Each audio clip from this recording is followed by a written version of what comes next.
Everyone,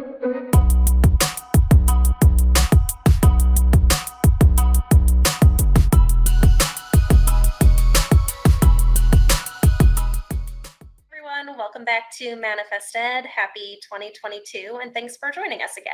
Today, John and I will be introducing a new guest to the channel. We have Deborah Quazzo joining us. Deborah is the managing partner at GSV Ventures, and she's also the co-founder of the ASU+GSV Summit. Deborah, thanks for being here. Yeah, thank you guys for having me. It's great. We are so happy that you were able to join us. I would love to hear just more about your background, a bit about GSV Ventures, how you're thinking about education. We know certainly a ton has changed in the last almost 2 years now, and I'm sure even the perspective has changed even this year. Yep. No, I absolutely. So, my background is I've been working in the EdTech sector for remarkably 25 years with a partner of mine, formerly based in Silicon Valley, post-COVID, now in Dallas, following the mass migrations. But Michael Moe was my partner in crime and sort of building the business along the way, the 25 years. And we've sort of worn a lot of hats over that period, which is everything from investment bankers and research analysts and conveners and thought leaders, hopefully, and now investors in a core way, and continue to be conveners related to the ASU+GSV Summit that Alexander described. And so it's been quite a journey. And we like to say we certainly were in EdTech before EdTech got sexy. And we got to watch the period. I mean, EdTech was a sector that, the thesis we had, and was really a thesis developed by my partner, Michael, was, back in the mid 1990s, second, a huge chunk of GDP, second only to healthcare, incredible dysfunction, incredible fragmentation, little to no accountability, little to no application of technology. And yet, with all those things, a critically important problem whose resolution would make a difference in not only the lives of individuals, but the health of cities and countries and nations in the world.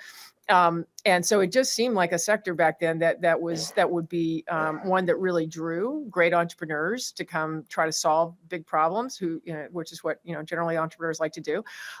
There just was too much friction for a big chunk of that 25 years, and whether it was not a digitized user base, or whether it was regulatory impediments or whatever, it just was, or cost, et cetera. It was just a very difficult sector for a long time, but we stuck with it. We always believed in it. We're very, very much impact focused in what we do, both at the summit and the fund.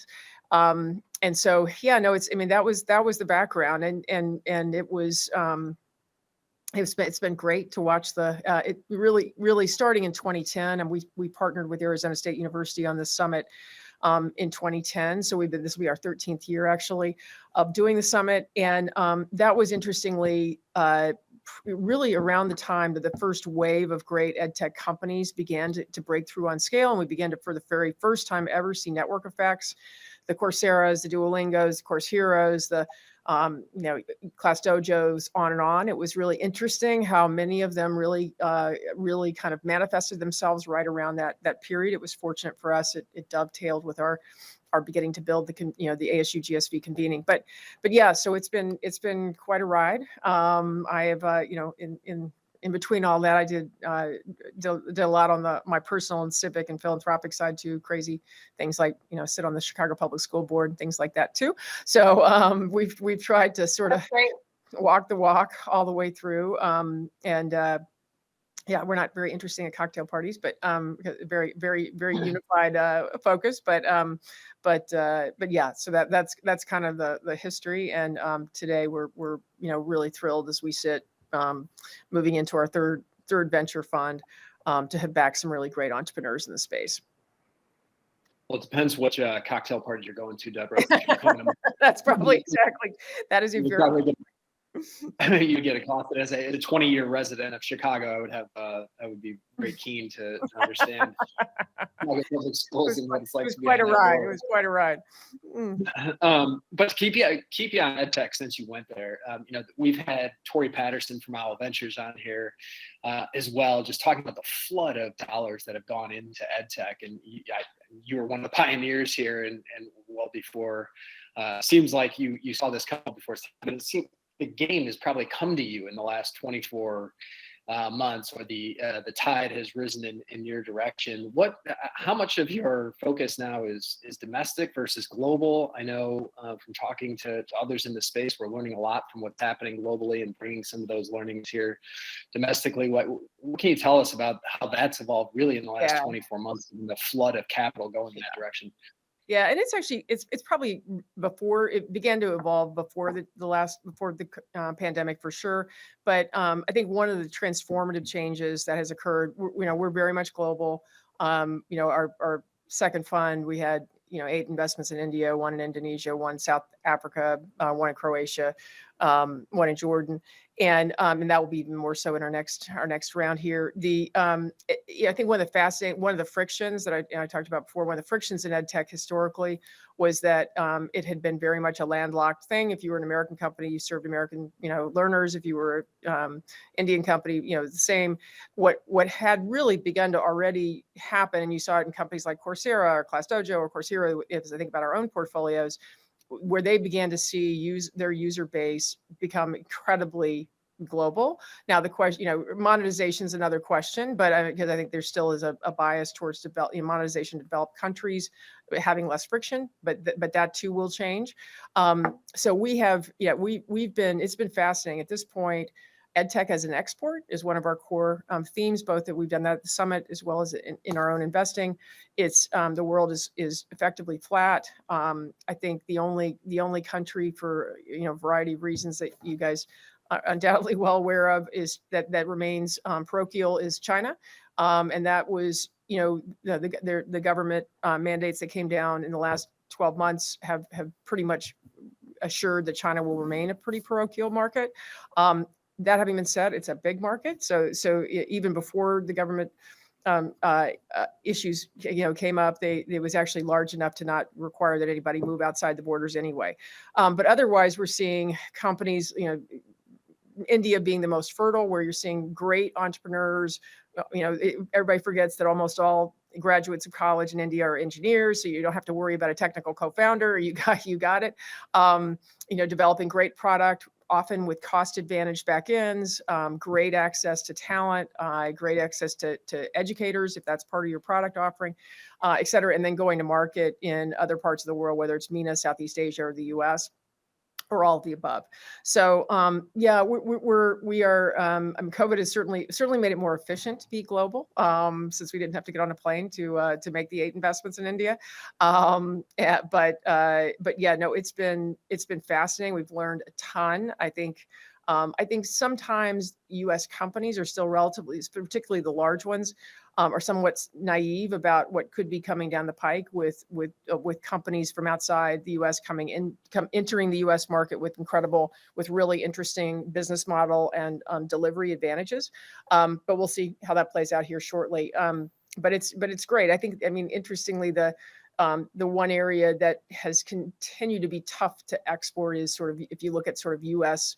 K-12 and probably higher ed as well, content companies have tended to remain more focused on their indigenous markets.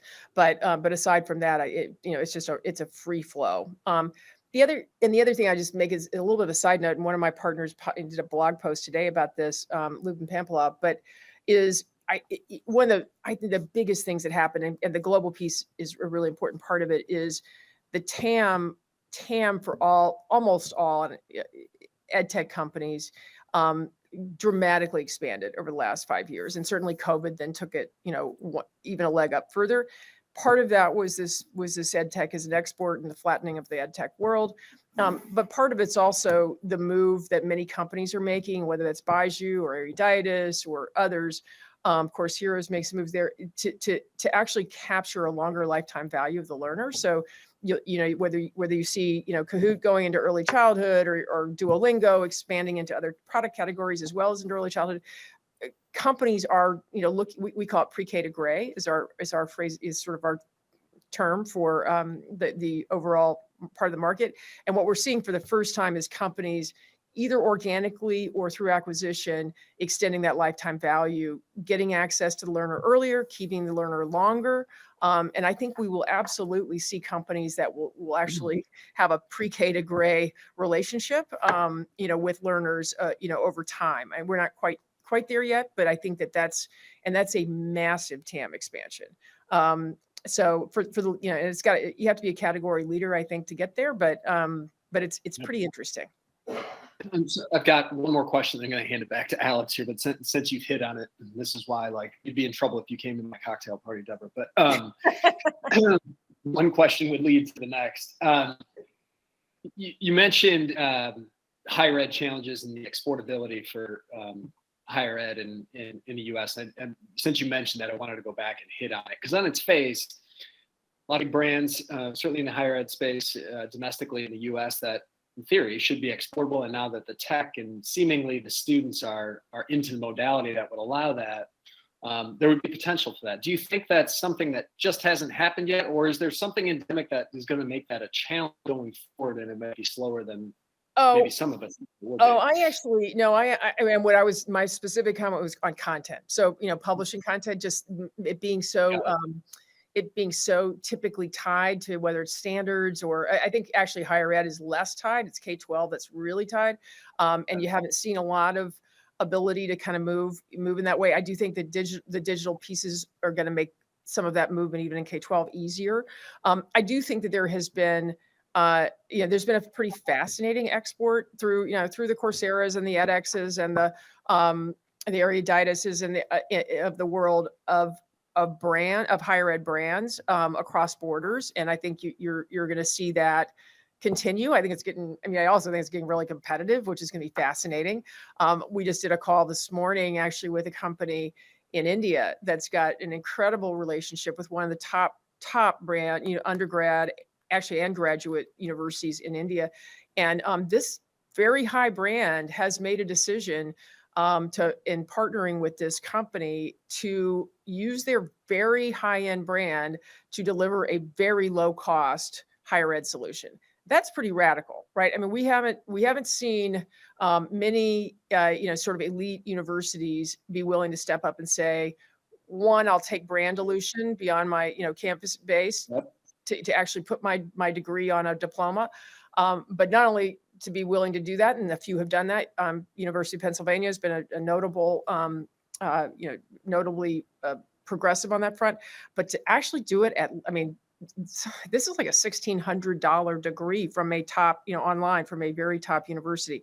So I love seeing that. I mean, to be willing to be comfortable that you can maintain your campus-based sort of institution and maintain its, you know, integrity and including its financial integrity, but actually to create much higher access. And in India, you know, the supply demand imbalance between folks who would like to get a college degree, who are in tier 3, 4, and 5 cities, and the availability of universities to provide those top degrees is, I mean, the imbalance is kind of incomprehensible, actually. And so, yeah, I think it's fascinating. And I know, and people forget that, you know, people always get hung up in higher ed on the university stuff.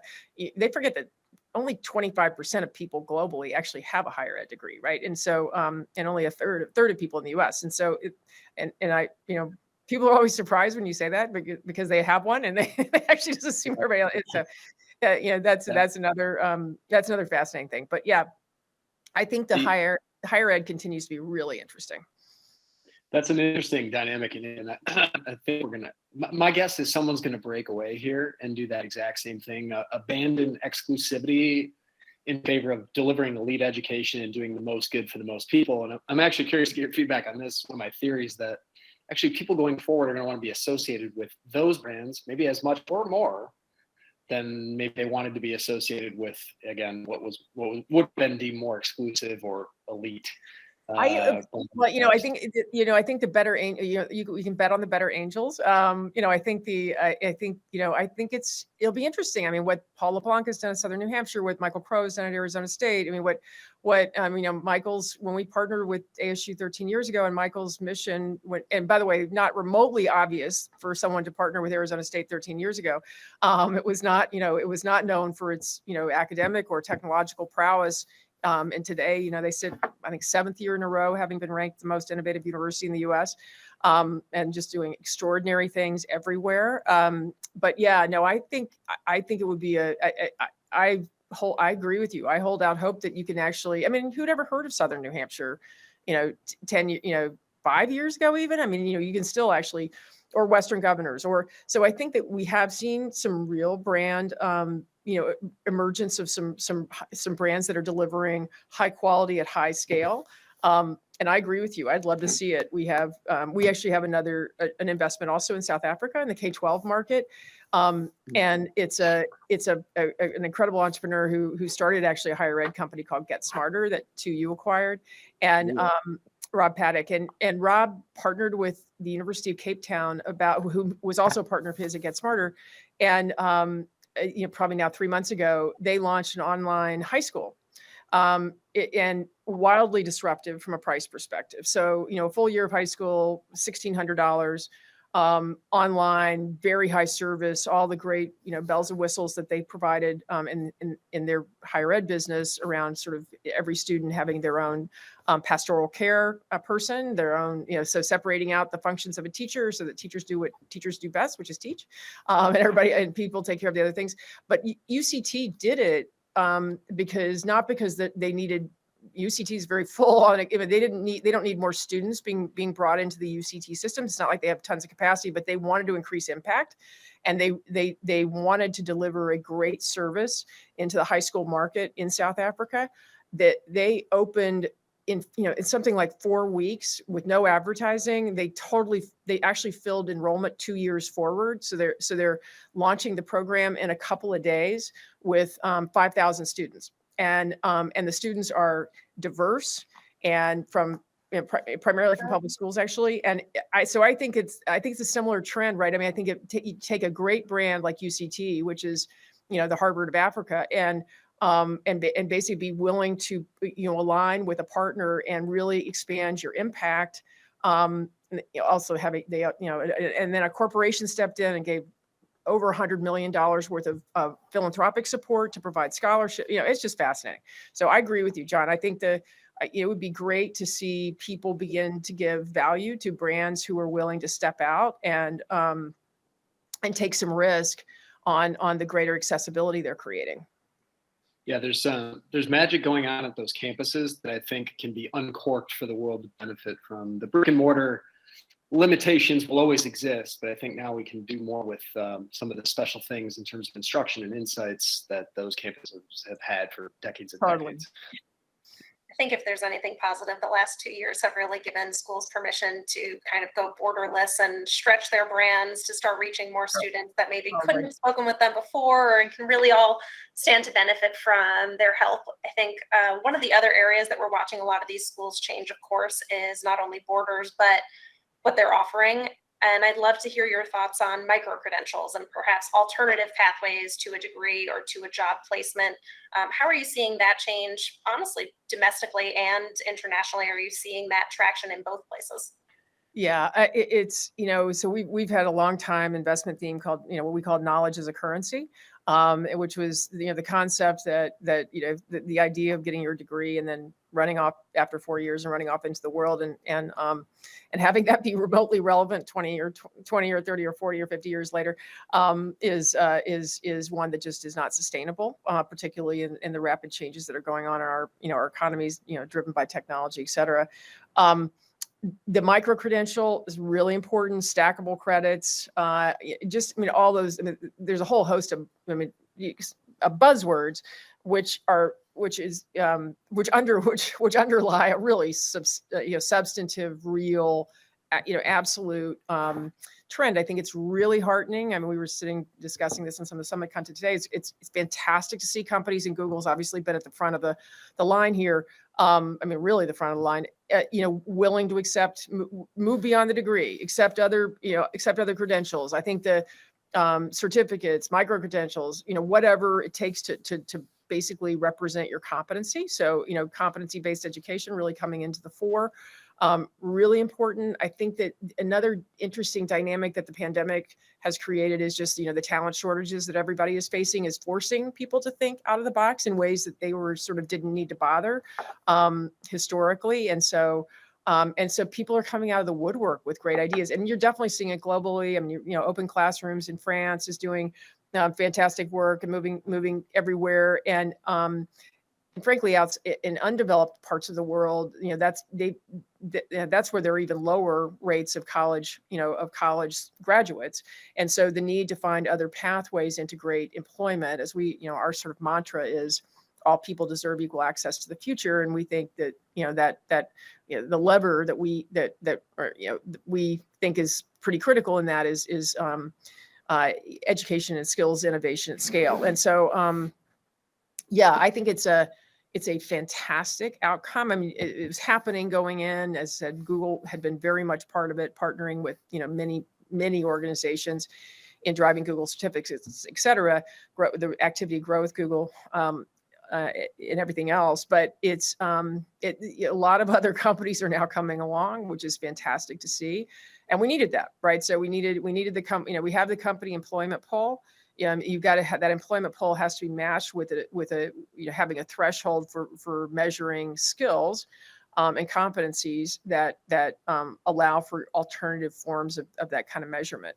As if my American history degree ever showed anybody any kind of measurement of what my skills were. But anyway, it was great. But so I think we're at a really exciting moment for having broken down those sort of silos and getting people to really, who were unwilling to think differently, just being forced to think differently. So it's pretty terrific. Deborah, let me, you characterize it as pre-K to gray, so I'm going to keep you in the gray for just a second here. But as it relates to some of these certs, and we're obviously excited about what we're doing, but more importantly, I'm excited about like professional certs and the hard skills, I guess, working their way into higher ed long term. But increasingly, I think we can see this happening at the high school area as well. I don't think that some of this content can easily be digested by high school sophomores and up.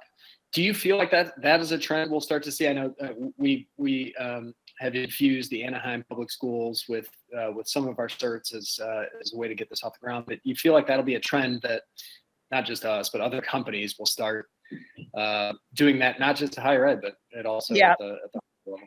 Yeah, I think for sure. I think, and I think it'll be both. It'll be kind of all along the spectrum, from technical certs to CTE type. I mean, sort of what we were actually whiteboarding this today, CTE 4.0, right? And so let's get kids into apprenticeships, and let's get them into mentorships and all the kinds of things that kind of begin to help them think about career relevance in middle school or in kindergarten even. I mean, there's Sesame has an interesting program actually around sort of, acclimating very young children about what does career mean? What do jobs mean? Why is it relevant? Why is it relevant to you? Why could it be fun? I think the migration and then there are other initiatives. I mean, back to Arizona State, not to be Johnny One Note, but they have Arizona ASU Prep. And that's an online high school program that they have fantastic Julie Young running, who they grabbed from Florida Virtual, thanks to the ASU+GSV Summit, I'll say. But anyway, so Julie is now running ASU Prep, and they have tens of thousands of students online. Arizona students are free because they're coming through their public school allowance, but it's available to students all over the world, and they are having those students actually consume college credits, and for free, because it's coming in under the per pupil allotment and given to high school students. And so dramatically, if you think about high school is a pretty bad offering, right? At the across the boards. And if you think about the opportunity for students who are otherwise tapping out and kind of to actually take college credits dramatically lower the cost of what their ultimate cost of higher education is going to be, because they're able to take it in through, they're able to consume it in through the K-12 per pupil. And it's, and it is a real college course. So it's not a, in any kind of dumbed down fashion. These are real ASU courses being offered, online to students to accelerate them in their high school, experience. And I think you're going to see more and more and more of that. I think there's been, you can see, there's obviously a lot of parent dissatisfaction has been generated by what's gone on the last 2 years. It's fairly fascinating. You can see it in elections. You can see it in, I got an inbound yesterday from a parent union being formed. It's pretty interesting. And I think that's gonna, and you can see the numbers on the increases in students moving into online high school, into online high school formats. I just saw the Ohio numbers this morning. It was crazy. They saw like a 25% increase, while, otherwise enrollments declined. And so yeah, I think and I think all of that is gonna contribute to students consuming certs, full courses, et cetera, in high school, and either using that and going into college, or using that to go right to work. If they've taken certs that are actually, giving them proficiency and competency for employment that's, gainful employment. So yeah, I think it's basically, we're seeing the smash up of the, if you look at pre-K 16, you're just seeing the smash up of the kind of false barriers between all those, between K-12 and higher education, I think, which is pretty cool. Somebody who's raised by 2 educators. It is cool to be at this stage in this moment. Because to your point, I think you coined it false barriers. All of this was possible before. I guess maybe the incentive wasn't there, or we just weren't uncomfortable enough. Right? And the dumb, if you haven't, Paul LeBlanc just wrote a great book, Students First, and it was probably the most coherent, simple, crisp explanation of competency-based learning. But at the end of the day, competency-based learning is about how ludicrous it is that we have a time-based education system, and second, it's about a revolution in assessment. And I sit on the board of ETS, so I actually understand how we got into this sort of high stakes assessment mentality. In the beginning, which was intended to actually level the playing field, and then it reversed. And I think this movement to revolutionizing the way we think about assessing skills and talent, and move away from this time-based system of the hour, the sands of the hourglass, it's just a great thing. I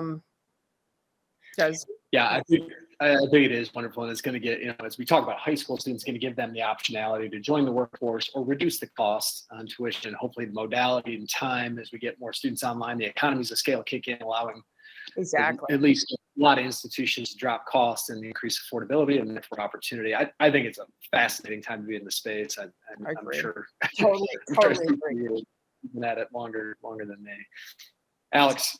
Yeah, we touched on it a bit, but can I ask you, so if, Deborah, you were to step into the shoes of an institution right now, I think it's great that if we can start to incorporate short courses or skills courses into high school or into college. I know a lot of institutions are chasing this pre-K to gray, and that's a no easy feat. That's incredible if you can get students to come back. If we think students first, our research is showing that they are seeing extreme value in short courses, and they're reporting doing so more than our degreed students are. We're seeing that they're really willing to come back and take a second course, but not a lot of our institutions are seeing them come back and stack yet. And that could possibly be because this is new and it's cutting edge, or it could be that the strategy isn't quite in place. So I guess my question to you is, if you were in these institution shoes, what's your guidance or your recommendation to help connect that thread from pre-K to gray? Yeah, and by institutions, you're talking all about the colleges and universities. It's an interesting point, right? Because I think the stacking maybe, probably begins to occur across many institutions. So the question is, do students have the patience, whether it's because of mobility or whether it's, geographic mobility, or whether it's because of just, attention span to actually come back. I think what institutions, and you're seeing a lot of great ones do it, is extending it. You maybe not count on that traditional student to come back immediately, but I mean, you're seeing universities aggregate and then monetize, big extension schools, right? I mean, I always remember finding out that Rutgers had something like 250,000 people in their extension school database, I mean, which I was just like blown away by. And so I think what institutions are going to find is that they're going to have to tackle that extended lifetime value by getting, get loyalty, get their hooks into it. Maybe don't expect the student to come back, in the next 6 months, but maybe it's a year out. Maybe we actually have an investment in a consumer, company that it's wonderful, joyful learning. That is very creative, but they actually see students take a course, leave, and over 8 years, they see they may not come back for another course that year, but they actually come back the next year. They have incredible 8-year lifetime value. And so if you can do it in a way that the students love the community and they feel loyalty and they feel like they can go back to get their whatever cert in some technical field or whatever. I think it's making the courses available and easy and to remove as much friction as you can for students, for learners, it's not really, to move in and out of your sort of ecosystem over a lifetime. And yeah, it is interesting to see ASU, for example, and to bring in the ASU prep. So now they have high school. So now they've now got high school students. They do actively encourage them to matriculate if they want to ASU. But then moving into, they've got offerings into the corporate market using the ASU online programs. And so it's going to take some time, I think, Alex. I think and organizations are going to need to get clever and realize that you will have people moving in and out. But make sure that when they move in and out, you've got a product that lures them to want to be, on your platform to get that next piece of skilling or learning or whatever you want to call it. Because that is going to build, and there is great lifetime value in having a student over 50 years that may not come back every year, but the fact that you didn't have to pay a customer acquisition cost for whenever they came back is such a huge advantage. And Coursera has that a little bit, right? Because they have that massive consumer, 75, 80 million learners in the free side, on the free consumer side, that can is a primary source of conversion into the degree programs and into other certs and learning, et cetera. So it requires getting, I think, a bit of a consumer internet mindset and thinking about how you kind of retain your community so that they actually think of you when they need to come back 2 years later or whatever it is. It is fascinating to see how this is coming together, because to your point, 2 years later, 3 years later, every year, I think I saw a stat the other day that a lot of these professional certs, all these companies are coming out with, 40 to 60% of the people that enroll in them already have a college degree. Right. So in some ways, the market is already telling us, hey, we want both, but we need to get reskilled continually. And that, right. Right. That exactly. That can start earlier and last longer than ever before. For sure. I mean, then just watch what's going on with the Web3 activity, right? I mean, just the rush to begin to, one of our portfolio companies has a really interesting offering in the enterprise, bespoke at scale. And just, I was talking to the CEO last night, and we were talking just about the opportunity for, Web3 learning. I mean, what you're really trying to do is bridge. I mean, it's another pathway, right? It's bridging, because in this case, it's taking engineers, so certainly college degrees, and but they need a bridge between Web 2 and Web 3, and you can do that at a high level, and there's probably a much lower level of sort of skill base that you can, but just the migration, the opportunity to migrate that massive group of people from Web 2 to Web 3, which is just at the first, very first innings. And, that's going to be, just another fascinating learning pathway that so many people are going to need to go through at different levels. And yeah, I mean, it's as someone who spent a lot of her Christmas holiday having her son teach her crypto, it's, got my wallet. Is he offering those teachings for others? Because I could take that class myself. Oh my gosh, seriously, right? And so it was hysterical. I'm like, sweetie, can you move back in with me? I'm sure your wife won't mind. It'll be great. But your adorable wife won't mind. But anyways, yeah. So yeah, I and that's just going to be typical, I think, of what we got going forward here, because it's this will lead to something else and something else and other. So yeah, it's pretty heady. I know what you mean. I always think, well, we're at the end of the year and the start of a new year, which is always a good time to be sort of introspective. Yeah. So I would love to know, like, maybe what your shining wins from 2021 were and what you're looking forward to, or what trends you are most hopeful for in 2022.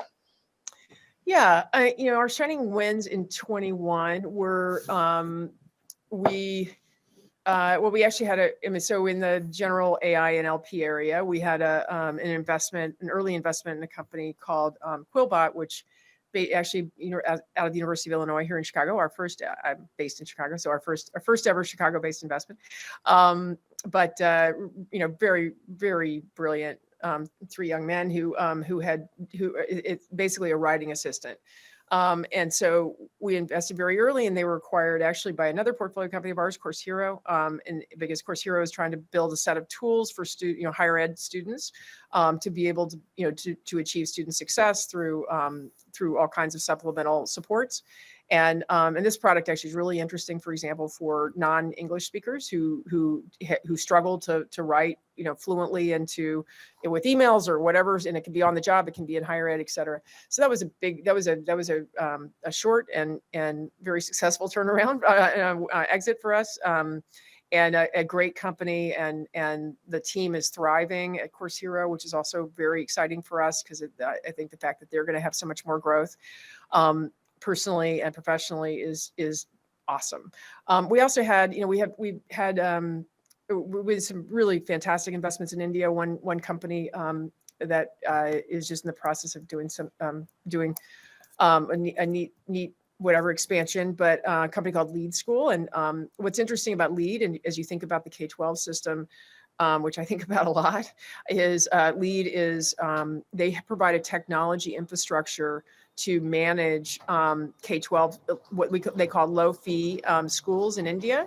And it's a system of 250,000 schools. It's actually larger than the U.S. school system, U.S. K-12 system total. And then there's actually an additional, and think very low fee, so $40 a month.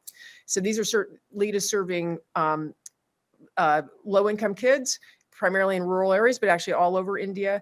Today, they serve a little over 1 million students. So that is massive scale. I mean, you don't see that kind of delivery here.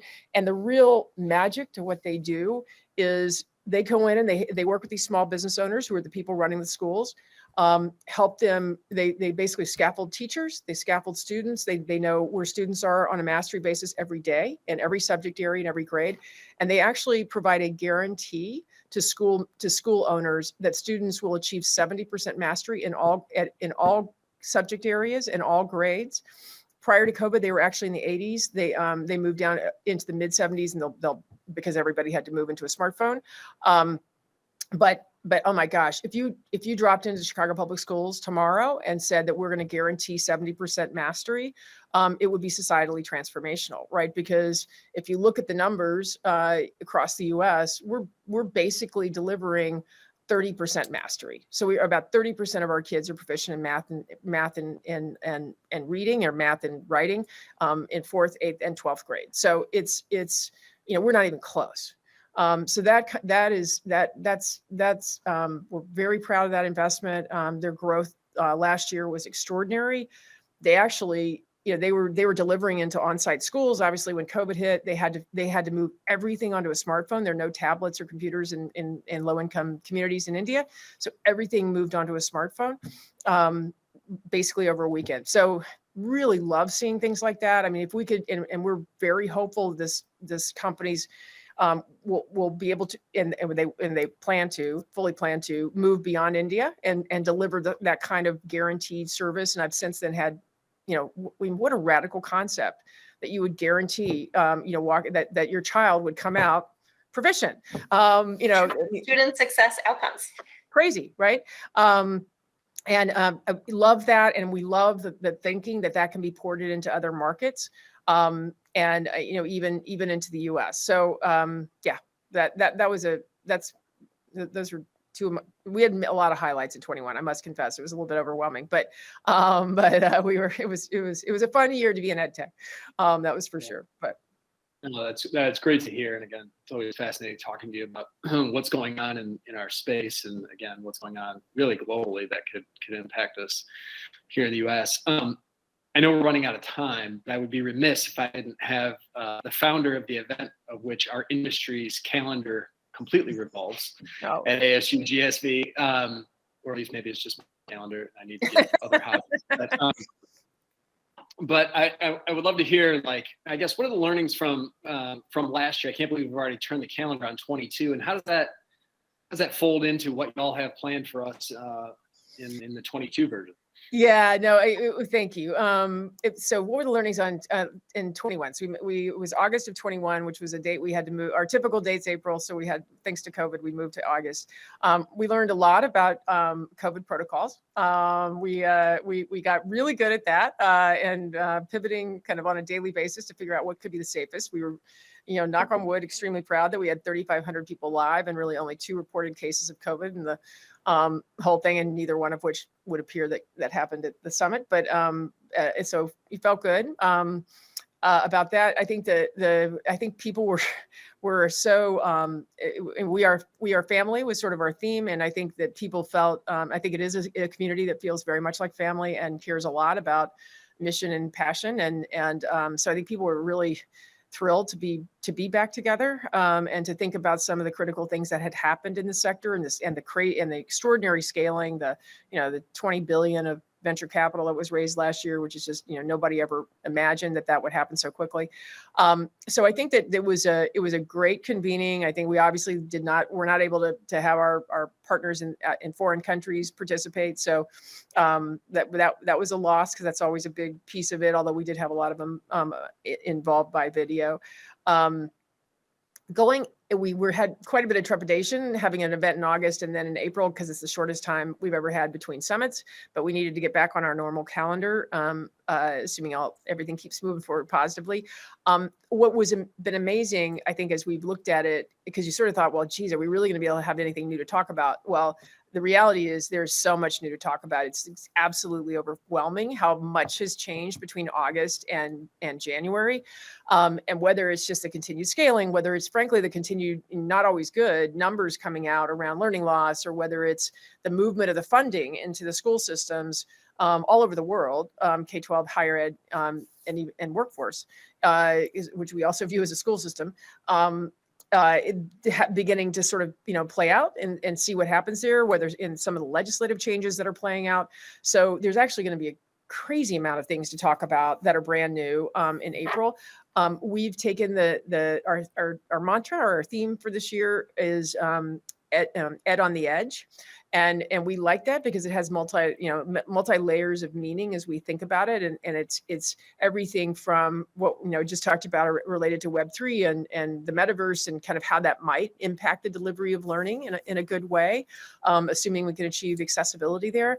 It has everything from, we're actually creating a program around, if you think about what are the 2 largest threats, I hate the word existential, but anyway, the 2 largest threats to civilization, we believe it's climate change and inequality. And inequality for us, from our lens, is really all about unequal access to great education.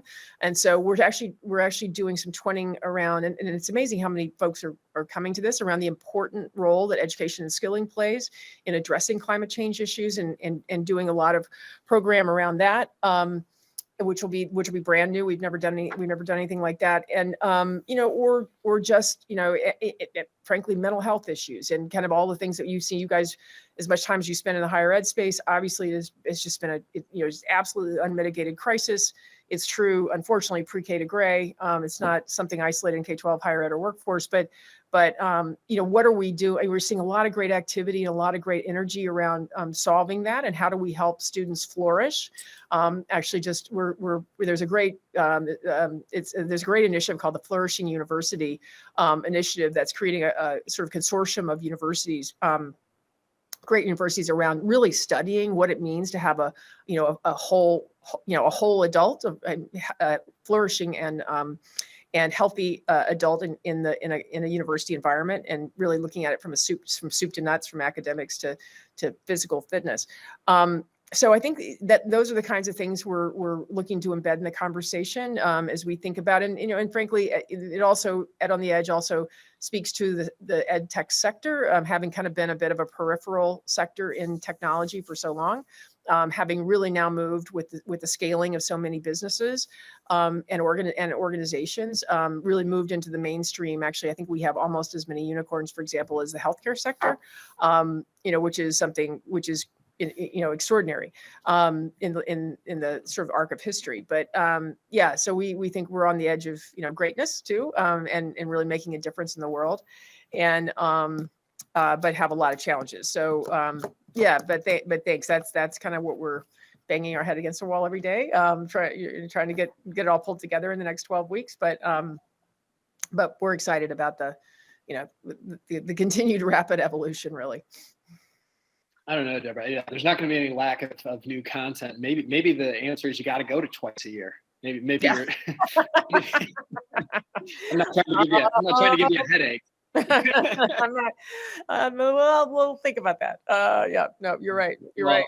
I was able to attend last year. Full credit to the team for pulling that off under some difficult circumstances. We were just getting back live events, and certainly looking forward to this year's version as well. Alex, do you have anything else?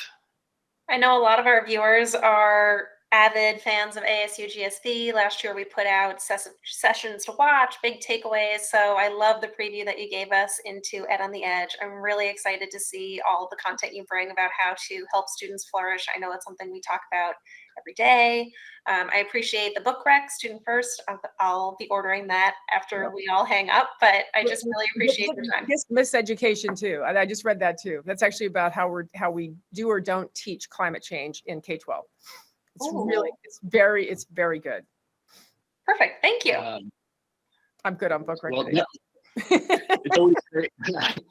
It's always great to have such a disruptive force and one of the pioneers in our space join us. Deborah, we can't thank you enough for the time. Thanks for coming on ManifestED, and certainly look forward to seeing you at ASU+GSV, if not sooner. Awesome, guys. Thanks again. Great to talk to you. Thank you so much.